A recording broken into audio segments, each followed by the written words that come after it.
शादी के बाद माता पिता को बेटी के घर भोजन क्यों नहीं करना चाहिए? बूढ़े तोते ने सुनाई एक रहस्यमयी कहानी। नमस्कार प्रिय दर्शकों, जय श्री राम। आप सभी का हमारे चैनल विद्या ज्ञान सागर में हार्दिक स्वागत है।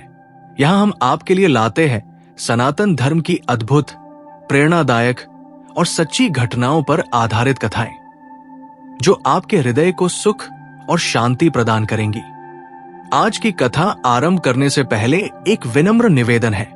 श्रीमद् भगवद गीता और पुराणों में कहा गया है कि अधूरी छोड़ी गई कथा दुख और पाप का कारण बनती है। इसलिए कृपया इस कथा को अंत तक अवश्य सुने। यदि आप अपनी मां से सच्चा प्रेम करते हैं तो इस वीडियो को लाइक करें, हमारे चैनल को सब्सक्राइब करें और कमेंट में मां लिखकर अपना समर्थन दिखाएं। तो चलिए बिना किसी देरी के आरंभ करते हैं आज की प्रेरणादायक कथा। एक हरे भरे जंगल के बीचों बीच एक विशाल वटवृक्ष पर एक बूढ़ा तोता रहता था। उसका नाम सिद्धि था। सिद्धि तोता बहुत ज्ञानी था। उसके सफेद पंखों पर हल्की सुनहरी आभा थी और उसकी गहरी आंखों में मानो पूरे संसार का ज्ञान समाया हुआ था।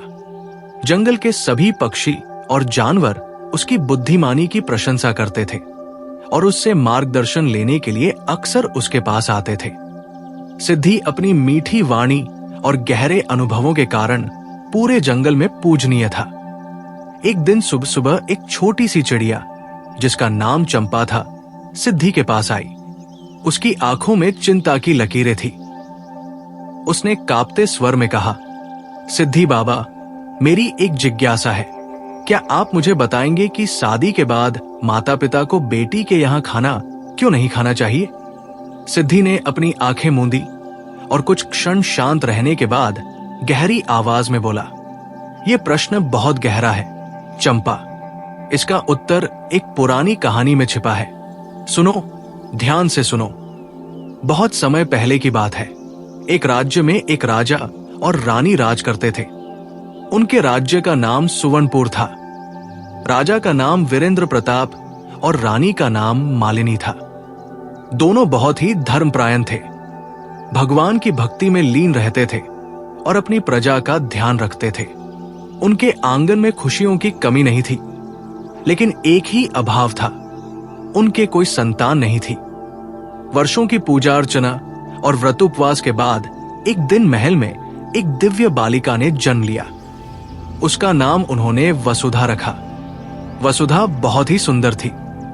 उसके जन्म के बाद महल में खुशियों की लहर दौड़ गई। ज्योतिषियों ने कहा कि वसुधा के भाग्य में महान सुख संपत्ति और ऐश्वर्य लिखा है, लेकिन साथ ही एक चेतावनी भी दी। राजकुमारी का विवाह भले ही किसी राजा से हो, परंतु विवाह के बाद माता पिता को उसके यहाँ भोजन नहीं करना चाहिए, वरना अनिष्ट होगा। राजा रानी ने इस चेतावनी को ध्यान में रखा और मन ही मन निश्चय किया कि वे इस नियम का पालन करेंगे। वसुधा बड़ी होने लगी। उसकी सुंदरता और गुणों की चर्चा पूरे राज्य में फैल गई।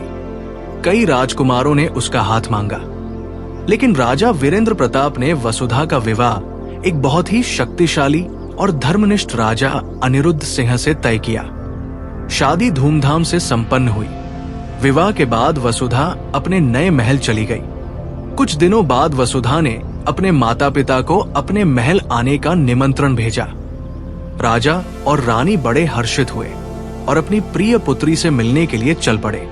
जब वे महल पहुंचे तो वसुधा ने उनका बड़े प्रेम से स्वागत किया।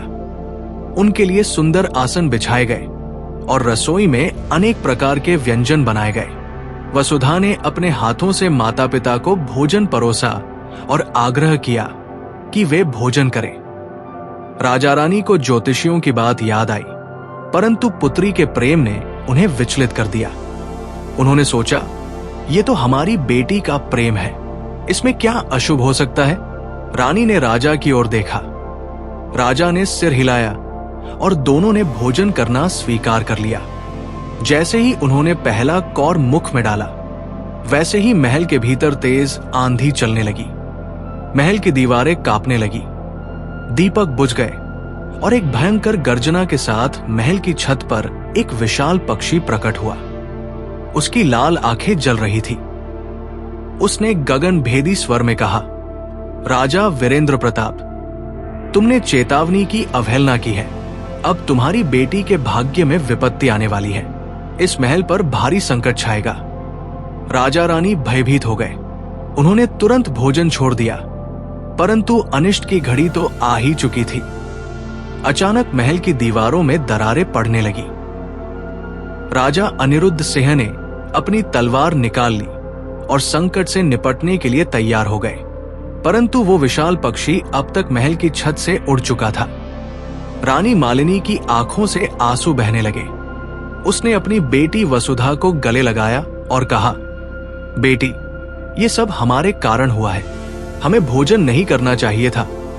अब इस संकट से उबरने के लिए हमें किसी महात्मा की सहायता लेनी होगी। वसुधा ने भी रोते हुए अपने माता पिता से कहा, मैं जानती थी कि आपको मेरे प्रेम के कारण ये कष्ट उठाना पड़ेगा। अब इस संकट से निकलने का कोई मार्ग खोजना होगा। राजा वीरेंद्र प्रताप ने अपनी सेना को तैयार करने का आदेश दिया। राजा अनिरुद्ध सिंह ने अपने गुरुओं से परामर्श लिया। एक ऋषि ने कहा, इस संकट का निवारण तभी होगा जब एक निर्दोष आत्मा स्वयं को बलिदान देगी। अब प्रश्न ये था कि वो निर्दोष आत्मा कौन होगी। सिद्धि तोते ने कहानी सुनाते हुए एक गहरी सांस ली और कहा, इसके आगे की कथा का रहस्य अभी उजागर नहीं हुआ है, परंतु याद रखना, माता पिता को बेटी के यहाँ भोजन न करने की परंपरा के पीछे यही रहस्य है। ये केवल एक मान्यता नहीं, बल्कि एक गूढ़ सत्य है। चंपा ने आश्चर्य से पूछा, फिर क्या हुआ सिद्धि बाबा? क्या राजा रानी की बेटी बच पाई? क्या संकट टल गया? सिद्धि ने धीरे से कहा, यह जानने के लिए तुम्हें फिर से आना होगा। जब समय आएगा तो मैं शेष कथा सुनाऊंगा। चंपा सोच में पड़ गई। उसके मन में कई प्रश्न उमड़ने लगे। क्या वसुधा की रक्षा हो सकेगी? क्या राजा रानी अपनी संतान को बचा पाएंगे? या फिर कोई और बलिदान इस संकट को टालने के लिए देना होगा? चंपा का मन बेचैन हो उठा। सिद्धि तोते की बातों ने उसके भीतर कई प्रश्नों को जन्म दे दिया था। वो अधूरी कथा को जानने के लिए उत्सुक थी। अगले ही दिन वो फिर सिद्धि के पास पहुंची और व्याकुल स्वर में बोली, सिद्धि बाबा, अब और प्रतीक्षा नहीं होती। कृपया मुझे आगे की कथा सुनाइए। क्या वसुधा का संकट टल गया? क्या राजा रानी ने अपनी बेटी को बचा लिया? सिद्धि ने अपनी चमकती आंखों से चंपा को देखा और धीमे स्वर में कहा, धैर्य रखो चंपा, आगे की कथा बहुत ही मार्मिक है। ये केवल राजा रानी और वसुधा की कहानी नहीं, बल्कि प्रेम, बलिदान और नियति के गहरे रहस्यों से जुड़ी हुई कथा है। ध्यान से सुनो। राजा वीरेंद्र प्रताप और रानी मालिनी महल के गर्भगृह में बैठे थे। वसुधा उनके चरणों में सिर रखकर रो रही थी।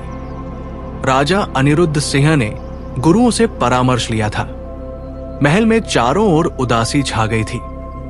ऋषियों ने कहा, इस संकट से मुक्ति का एक ही मार्ग है, एक निर्दोष आत्मा को बलिदान देना होगा। परंतु ध्यान रखना, वो आत्मा पूर्णतः निर्मल और पवित्र होनी चाहिए। जो व्यक्ति स्वेच्छा से ये बलिदान देगा, उसी के माध्यम से ये संकट टलेगा। राजा वीरेंद्र प्रताप ने गहरी सांस ली और कहा, मैं अपना बलिदान देने के लिए तैयार हूं। यदि मेरी जान से मेरी बेटी का जीवन सुरक्षित हो सकता है, तो मैं खुशी खुशी ये त्याग करूंगा। रानी मालिनी ने राजा का हाथ पकड़ लिया और रोते हुए कहा, नहीं महाराज, मैं इस बलिदान के लिए प्रस्तुत हूं। एक मां के लिए अपनी संतान का जीवन सर्वोपरि है। वसुधा ने आंसुओं से भरी आंखों से अपने माता पिता की ओर देखा और कहा, नहीं, मैं आप दोनों को खोकर जीवित नहीं रह सकती। यदि किसी को बलिदान देना है तो मैं अपने प्राण त्याग दूंगी। ये संकट मेरे कारण आया है, तो इसका निवारण भी मुझे ही करना होगा। इतने में महल के द्वार पर एक वृद्ध साधु प्रकट हुए। उनके मुखमंडल पर दिव्य आभा थी। उन्होंने हाथ उठाकर कहा, रुक जाओ। बलिदान का अर्थ केवल मृत्यु नहीं होता, त्याग और तपस्या भी बलिदान का स्वरूप है। यदि कोई व्यक्ति अपने अहंकार, लोभ और मोह का त्याग कर दे तो इस संकट से मुक्ति संभव है। राजा वीरेंद्र प्रताप ने साधु से पूछा, हे महात्मा, ये तपस्या कौन कर सकता है? साधु ने गहरी आंखों से वसुधा की ओर देखा और बोले, वसुधा का भाग्य तभी सुधरेगा जब वो स्वयं प्रेम और ममता का त्याग करके सन्यासिनी का जीवन अपनाएगी। उसे अपने सुखों और ऐश्वर्य का त्याग करना होगा। केवल तभी ये संकट टलेगा।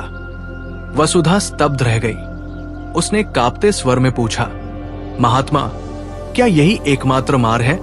महात्मा ने कहा, हां पुत्री, यदि तुम अपनी इच्छाओं, अपने सुख और ऐश्वर्य ऐश्वर्य का त्याग करके संन्यास ग्रहण करोगी, तभी ये संकट टलेगा। वसुधा के मन में संघर्ष चलने लगा। उसने बचपन से राजसी ठाट बाट में जीवन व्यतीत किया था। उसे राजा अनिरुद्ध सिंह से गहरा प्रेम था। क्या वो अपने पति, अपने परिवार और अपनी पहचान का त्याग कर पाएगी?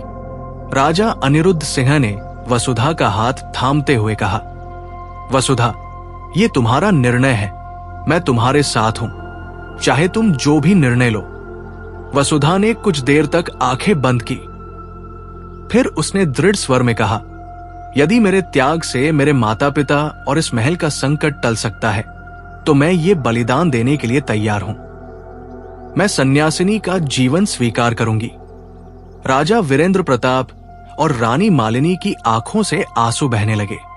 राजा अनिरुद्ध सिंह का मुख भी पीला पड़ गया, परंतु वसुधा के मुख पर अजीब सी शांति थी।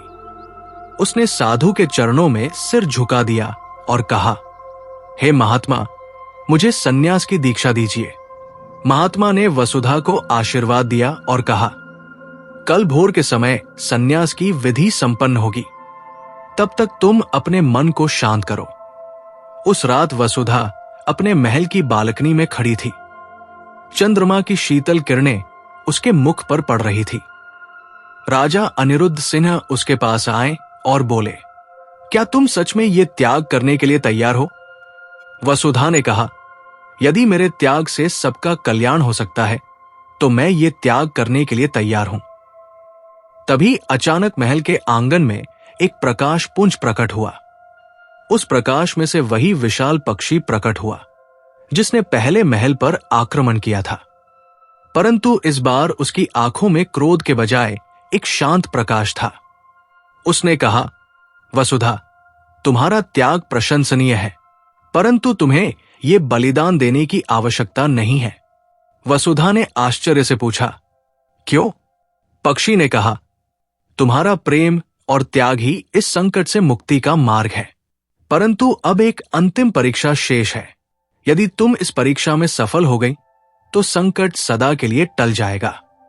वसुधा ने कांपते स्वर में पूछा, वो परीक्षा क्या है? पक्षी ने कहा, यह परीक्षा प्रेम और मोह के त्याग की है। तुम्हें अपने हृदय का सबसे प्रिय संबंध त्यागना होगा। क्या तुम इस परीक्षा के लिए तैयार हो? वसुधा स्तब्ध खड़ी रही। उसका मन विचलित हो उठा। क्या वह अपने सबसे प्रिय संबंध का त्याग कर सकेगी? कौन सा संबंध है जो उसके लिए सबसे अधिक प्रिय है? अगले दिन सुबह महल के प्रांगण में एक विशाल यज्ञ मंडप सजाया गया। ऋषि मुनि मंत्रोच्चार कर रहे थे। वसुधा सफेद वस्त्रों में यज्ञ मंडप के पास खड़ी थी। उसके मुख पर शांति थी, परंतु मन में द्वंद्व चल रहा था। राजा वीरेंद्र प्रताप और रानी मालिनी अपने आसन पर बैठे थे। राजा अनिरुद्ध सिंह की आंखों में चिंता की छाया थी। महात्मा ने कहा, अब वो घड़ी आ गई है जब वसुधा को अपना सबसे प्रिय संबंध त्यागना होगा। वसुधा, क्या तुम तैयार हो? वसुधा ने दृढ़ स्वर में कहा, हां, मैं तैयार हूं। महात्मा ने कहा, वसुधा, अब तुम्हें यह बताना होगा कि तुम्हारे लिए सबसे प्रिय संबंध कौन सा है। जिस संबंध का त्याग करोगी वही इस संकट को टाल सकेगा। सावधान रहना, यदि तुमने गलत संबंध का चयन किया तो यह संकट और भी विकराल हो जाएगा। वसुधा के मुख पर पसीने की बूंदें छलक आई। उसके मन में प्रश्न उठने लगे। क्या मेरे लिए सबसे प्रिय संबंध मेरे माता पिता का है, या मेरे पति का, या मेरे राज्य का? उसने सबसे पहले अपने माता पिता की ओर देखा। राजा वीरेंद्र प्रताप और रानी मालिनी की आंखों में प्रेम और चिंता का सम्मिश्रण था। उन्होंने वसुधा का पालन पोषण किया था। क्या वो उनका त्याग कर सकती थी? फिर उसकी दृष्टि राजा अनिरुद्ध सिंह की ओर गई। अनिरुद्ध सिंह की आंखों में समर्पण और प्रेम था। वो वसुधा के बिना जीवन की कल्पना भी नहीं कर सकते थे। क्या वह अपने पति का त्याग कर सकती थी? वसुधा के मन में संघर्ष बढ़ने लगा। तभी महात्मा ने कहा, ध्यान रहे वसुधा, ये त्याग केवल शारीरिक नहीं बल्कि मानसिक और आत्मिक होना चाहिए। त्याग का अर्थ है मोह का अंत। जिसे तुम सबसे अधिक मोह करती हो उसे त्यागना ही परीक्षा है। वसुधा ने गहरी सांस ली और आंखें बंद कर ली। तभी उसे अपने बचपन की एक घटना याद आई। एक बार बचपन में वसुधा अपने बगीचे में खेल रही थी। तभी एक भयंकर तूफान आया। वसुधा भयभीत हो गई और रोने लगी। तभी उसकी मां रानी मालिनी दौड़ती हुई आई और वसुधा को अपनी गोद में उठा लिया। वसुधा की आंखों से आंसू बह रहे थे, लेकिन उसकी मां ने उसे प्रेम से चूम कर कहा था, डरो मत बेटा, मैं हूं ना, मैं हमेशा तुम्हारी रक्षा करूंगी। तभी राजा वीरेंद्र प्रताप भी वहां आए और वसुधा को अपनी गोद में ले लिया।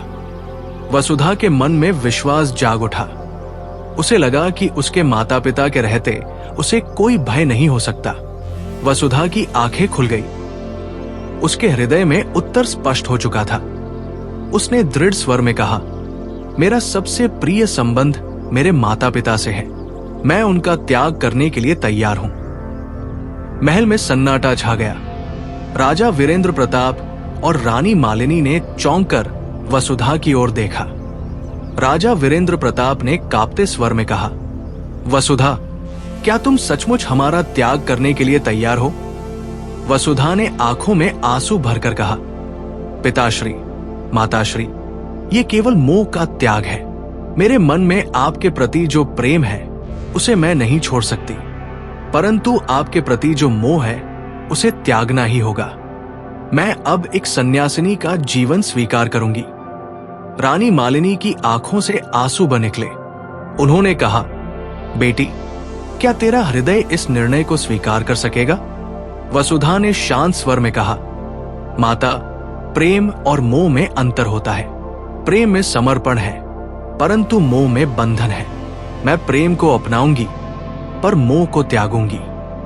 महात्मा ने मुस्कुराते हुए कहा, तुमने परीक्षा सफलतापूर्वक उत्तीर्ण कर ली है। अब संकट टल जाएगा। तभी आकाश में फिर से प्रकाश फैला। वही विशाल पक्षी आकाश में प्रकट हुआ। उसकी आंखों में अब तेज के स्थान पर शांति थी। उसने कहा, वसुधा, तुम्हारी परीक्षा पूरी हुई। तुम्हारे त्याग ने इस महल से संकट को समाप्त कर दिया है। अब तुम्हें अपने माता पिता का त्याग नहीं करना होगा। तुम्हारा प्रेम ही इस संकट से मुक्ति का कारण बना है। वसुधा की आंखों से आंसू छलक उठे। उसने अपने माता पिता के चरणों में गिरकर कहा, मुझे क्षमा कीजिए। मैंने आपके प्रति मोह को त्यागने का संकल्प लिया था, परंतु मैं आपसे अलग नहीं हो सकती। रानी मालिनी ने वसुधा को गले से लगा लिया। राजा वीरेंद्र प्रताप की आंखों से भी आंसू छलक पड़े। राजा अनिरुद्ध सिंह ने आगे बढ़कर वसुधा का हाथ थाम लिया। पक्षी ने कहा, राजा वीरेंद्र प्रताप, अब इस महल पर कोई संकट नहीं आएगा। ये परिवार अब प्रेम और त्याग के संतुलन से सुरक्षित रहेगा। इतना कहकर पक्षी आकाश में लुप्त हो गया। महल के द्वार पर एक नई भोर की किरणें पड़ने लगी। वसुधा ने आकाश की ओर देखा। उसके मुख पर शांति की आभा थी। चंपा ने विस्मित होकर कहा, सिद्धि बाबा, ये तो एक अद्भुत कथा है, परंतु एक बात अभी भी समझ में नहीं आई। माता पिता को बेटी के घर भोजन क्यों नहीं करना चाहिए? सिद्धि ने कहा, क्योंकि बेटी के प्रति माता पिता का प्रेम कभी समाप्त नहीं होता। यदि वे भोजन करेंगे तो ये प्रेम मोह में बदल सकता है। मोह का परिणाम हमेशा बंधन और कष्ट होता है। प्रेम का स्वरूप त्याग और समर्पण में है, और त्याग के बिना प्रेम अपूर्ण रहता है। चंपा ने सिर झुकाया और कहा, अब समझ गई सिद्धि बाबा।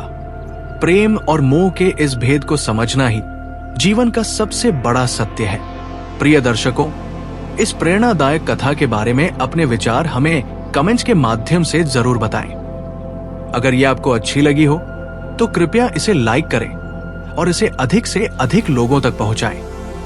साथ ही कमेंट बॉक्स में जय श्री कृष्णा लिखकर अपने श्रद्धा भाव प्रकट करें। इस वीडियो को पूरा देखने के लिए धन्यवाद। जय श्री राम।